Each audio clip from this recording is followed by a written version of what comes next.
नमस्कार दोस्तों, कहानी में नए आए हो ना, चैनल को सब्सक्राइब कर देना, वीडियो को लाइक कर देना। मेरा दोस्त प्रीतम, उसके साथ एक घटना हुई है। अमावस्या की रात को बहुत ही भयानक घटना से वो जूझता हुआ अपने घर पहुंचा था। उसकी बीती कहानी में अपने मुंह से सुनाता हूं। दोस्तों, दरअसल मैं एक रात को अपने ऑफिस में देर रात तक काम कर रहा था। करीबन 11:30 बज चुके थे। जब मैं फ्री हुआ तो मैंने समय देखा तो 11:30 बज रहे थे। ऑफिस से बाहर निकलते ही मेरे ऑफिस रूम के बाहर मेरे चाचा, यानी कि हमारे ऑफिस के चाचा, सुंदर चाचा वहाँ पर बैठे हुए थे, जो कि चौकीदार की नौकरी करते हैं। मैं उनको नमस्कार करते ही निकलने वाला था, तभी उन्होंने कहा, बेटा एक काम करो, आज रात यहीं रुक जाओ, सुबह चले जाना। दरअसल आज अमावस्या की रात है, आज मत जाओ। मैंने कहा, चाचा क्या हुआ? उन्होंने कहा, बेटा आज अमावस्या की रात है, कुछ ना कुछ घटना ज़रूर होती है। समय भी रात के 11:30-12 बजने वाले हैं, तो यहीं रुक जा। मैंने कहा, अरे चाचा फालतू बातों पर काहे का ध्यान देना, मैं आराम से घर चला जाऊंगा, अभी मेरे को बस मिल जाएगी, मैं आराम से घर चला जाऊंगा। चाचा ने कहा, बेटा एक बार और सोच लो, कहीं कुछ अनहोनी ना हो जाए। अरे मैंने कहा, चाचा नहीं, कुछ भी नहीं होगा, आप चिंता मत करो।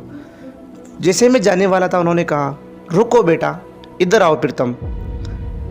मैं मनी मन, अरे यार इस चाचा से कैसे भी करके पीछा छूटे, ये जाने कौन सी फालतू बातें कर रहे हैं। मैंने कहा, हाँ चाचा बोलो।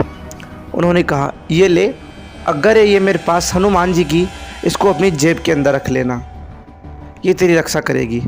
मैंने कहा, ठीक है लाओ दो। मैंने हनुमान जी की अगर अपनी जेब के अंदर रख ली और मैं रास्ते से हाईवे की तरफ निकल गया, पैदल ही निकल गया, क्योंकि मेरी बस आने वाली थी। जब मैं निकला तो मैं 15-20 मिनट तक वेट किया। 12:10 हो चुके थे, अभी तक बस नहीं आई। मैंने सोचा आज बस नहीं आएगी क्या। तभी मैंने रास्ते पर एक परछाई को देखा, एक साया, काला साया था। मेरे को लगा शायद ये भी घर जा रहा होगा, उसकी शक्ल मेरे को दिखी नहीं थी। शायद ये भी घर जा रहा होगा, ये भी लेट हो रहा होगा, तो अपन दोनों साथ चलेंगे, इससे मुलाकात करता हूँ। फिर मैंने सोचा एक काम करता हूँ, पहले टाइम देखता हूँ, शायद एक बार बस ही आ जाए।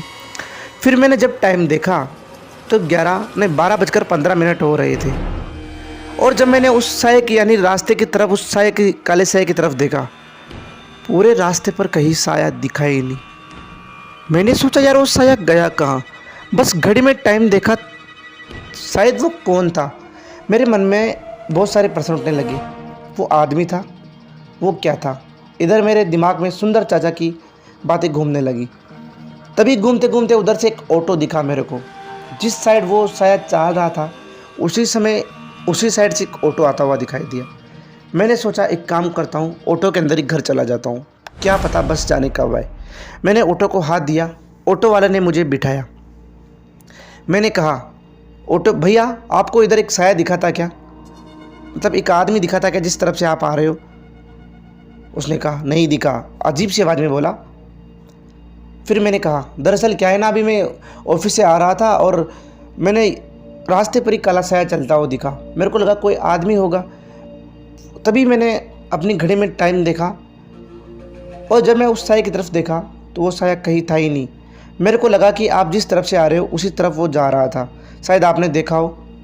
गुस्से आवाज़ में बोला ना, नहीं देखा। मैंने कहा, अरे भैया क्या हुआ, ऐसे गुस्से में क्यों बोल रहे हो? फिर उसने कुछ भी जवाब नहीं दिया। ऑटो चल ही रहा था। मैं सामने उसकी शीशे में उसकी शक्ल देखना चाह रहा था, परंतु शक्ल नहीं दिखी। तभी ऑटो वाला बोलता है, लगता है तेरा समय आ गया है, मैं तेरे को तेरी मंजिल तक पहुंचा कर रहूँगा। मैंने कहा, मंजिल? ये उनकी भाषा मेरे को समझ में नहीं आई पहली बात तो।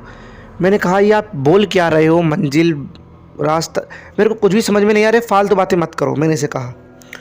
तो उस ऑटो वाले ने कहा, फालतू बातें, तेरी मौत निश्चित है, आज की रात तेरी मौत होगी, तुझे कोई नहीं बचा सकता।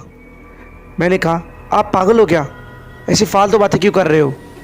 तो उसने कहा, हाँ मैंने वो काला साया देखा था, और वो साया तू कह रहा है ना, वो किसी आदमी का नहीं, किसी आत्मा का है। तभी मैंने कहा चुपचाप आप ऑटो रोक दो। मैंने कहा एकदम से ऑटो रोक दो। तो ऑटो ड्राइवर ने कहा एक काम कर, पहले पीछे देख ऑटो के, फिर बोलना कि ऑटो रोकना है कि नहीं रोकना। मैं मन में बहुत सारा गुस्सा भी आ रहा था, परंतु एक बार पीछे मुड़ने की मैंने सोची। जब ऑटो के पीछे मैंने देखा तो मेरी आंखें फटी की फटी रह गई, क्योंकि ऑटो के पीछे मैंने जो देखा वो बहुत ही भयानक था। वो काला साया मेरे ऑटो के पीछे पीछे दौड़ रहा था और वो बिल्कुल मेरे ऑटो की तरफ ही बढ़ रहा था।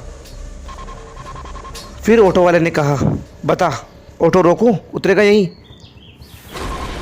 मैंने कहा नहीं भैया, ऑटो को मत रोकना, प्लीज़ मत रोकना भैया, मत रोकना। ऐसे कहते हुए मैं फिर पीछे देखा। पीछे देखने पर मैंने देखा कि वो साया बिल्कुल मेरे ऑटो के पास आ चुका है। और जब मैं सामने देखा तो ऑटो के अंदर कोई था ही नहीं। इसी बात ने मेरा दिमाग झंझोड़ कर रख दिया, क्योंकि इतनी देर में जिससे बातें कर रहा था वो कौन था? ऑटो वाला गया कहाँ? ऑटो बहुत तेज़ दौड़ रहा था। एकदम से ब्रेक लगा। ब्रेक लगते ही ऑटो वाले ने, मैंने बहुत ज़ोर से चिल्लाया। ऑटो वाला बोला क्या हुआ भैया, क्या हुआ क्या हुआ? फिर जब मैंने ऑटो वाले को वापस ऑटो के अंदर देखा तो मैंने कहा तुम कहाँ चले गए थे?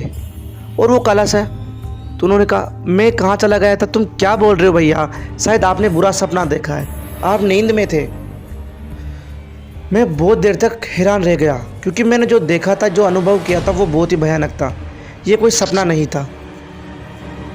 फिर जब मैं होश में आया थोड़ा बहुत, तो ऑटो एकदम से रुक गया। ऑटो वाले ने कहा लो भैया आपका घर आ चुका है।